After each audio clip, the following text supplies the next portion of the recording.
इस पत्रकार वार्ता में आए साथियों का धन्यवाद, स्वागत। आज मैं चूँकि कल जो था, कल भाजपा की सीनियर नेता, देश की वित्त मंत्री निर्मला सीतारामन जी ने एक प्रेस कॉन्फ्रेंस करके बहुत सारी बातें कही। उसमें मेरा पर्सनल मामला, जो घर का मामला था, उसको भी फिर से उछाला। मैं देख पा रहा हूँ कि भाजपा लगातार, भाजपा की जो नई दिल्ली लोकसभा सीट से जो प्रत्याशी हैं, उन्होंने भी शुरुआती के दिनों में मेरी बात से ही अपनी राजनीति की शुरुआत करने का प्रयत्न किया। तो उस बात से आहत होकर के आज मेरा परिवार उस बात से आहत है, मेरे बच्चे उससे आहत हैं, और भाजपा से कहना चाहता हूँ, इस प्रकार की हरकतें ना करके अगर आप काम के ऊपर ध्यान दिए होते, 10 साल आपको देश ने शासन करने को दिया और काम करने को दिए होते, तो आज इन चीज़ों के प्रति आपको नहीं मेहनत करनी पड़ती। आज मेरे साथ मेरी वाइफ लिपिका भारती जी आई हुई हैं, और वो भी आपसे, आपके जरिए, आप पत्रकार साथियों के जरिए अपनी बात निर्मला सीतारामन जी तक पहुंचाना चाहती हैं, और जो भाजपा के और भी पदाधिकारीगण हैं, क्योंकि वो समझ सकें कि इस प्रकार की बातें करने से, इस प्रकार की ओछी बातें करने से आप एक महिला के सम्मान को ठेस पहुंचा रही हैं। आप छोटे बच्चों के, जो मेरे 2 बच्चे हैं, उनके दिल को ठेस पहुंचा रहे हैं, उनके साइकोलॉजिकली आप डिस्टर्ब कर रहे हैं। तो आप आज, मैं चाहता हूं कि मेरी वाइफ अपनी बात रखें। नमस्कार, मैं लिपिका भारती। कल मैंने सीतारामन जी का एक प्रेस कॉन्फ्रेंस देखा और देख के मुझे बहुत ही बुरा लगा।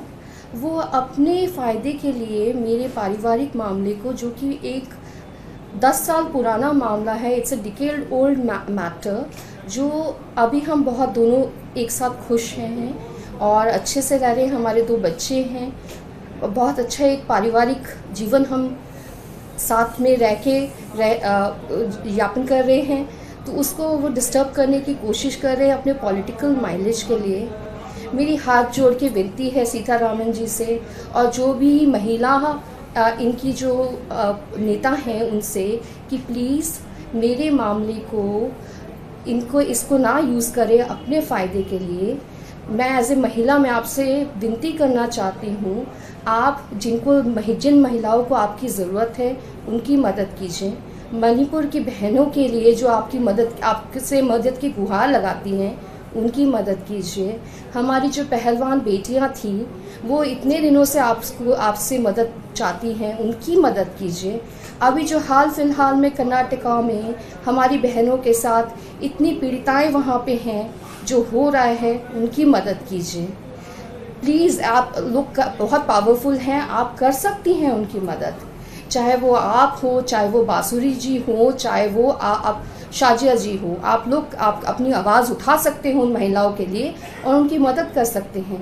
ना कि कुछ मामला जिसमें कुछ भी नहीं है, जो ख़त्म हो चुका है।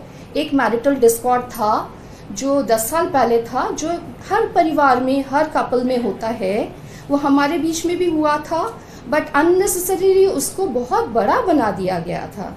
मुझे जो मदद की इच्छा थी, या जो मुझे चाहिए था, शायद मुझे वो वहाँ से ना मिला। इनके जो brothers of bar council of Delhi हैं, उन्होंने हेल्प किया हम लोगों को, हमें काउंसिल किया, हमारे मैटर्स सॉर्ट आउट किए, और आज 10 साल से हम बहुत खुश हैं। हमारे बीच बहुत प्यार है और हम एक साथ रह रहे हैं। हमारे 2 बच्चे हैं, we are very happy together. So एक बार फिर से प्रार्थना है, जहाँ मदद चाहिए वहाँ मदद कीजिए मैडम। हम लोगों को परेशान मत कीजिए, अपने पॉलिटिकल माइलेज के लिए हमें मत यूज़ कीजिए। धन्यवाद आपका। और एक बात और, कहते कहते बहुत कुछ बोल गई आप निर्मला जी, आपसे ये उम्मीद नहीं थी। आपने मेरा पारिवारिक मसला तो उछाला है फिर से, उससे मेरी वाइफ को, मेरे बच्चों को तकलीफ पहुँचाई आपने। मेरे क्षेत्र की अनेकों बहनें, बेटियाँ, सबको आपने तकलीफ पहुँचाई। आपने ये भी कह दिया कि 2018 मैंने किसी पत्रकार को मारा था। आप नेशनल चैनल पे बैठ के झूठ बोलती हैं, आपको शर्म आनी चाहिए। आप इतनी सीनियर महिला हैं, इतनी सीनियर जर्नलिस्ट, इतनी सीनियर पॉलिटिशियन हैं, देश की वित्त मंत्री हैं, आपको इस प्रकार से झूठ बोलना अच्छा लगता है? आपको माफ़ी मांगनी चाहिए। पूरे बीजेपी को माफ़ी मांगनी चाहिए इस प्रकार की हरकत करने के लिए।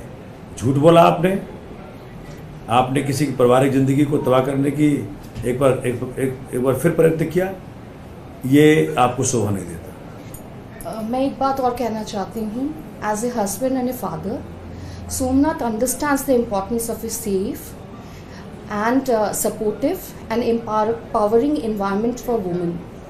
He has stood with me for thick and thin, and मेरे साथ ही नहीं, अपने कंस्टिट्यूंसी की हर महिला, हर बेटी के साथ, हर माँ के साथ, हर बहन के साथ हमेशा खड़े हैं और खड़े रहेंगे। और अरविंद जी के साथ मिलके ये दिल्ली को और एक सेफ प्लेस बनाने की कोशिश करेंगे, जिससे हर महिला को अपने फुल पोटेंशियल में पहुँचने की सुविधा मिले। धन्यवाद। Thank you.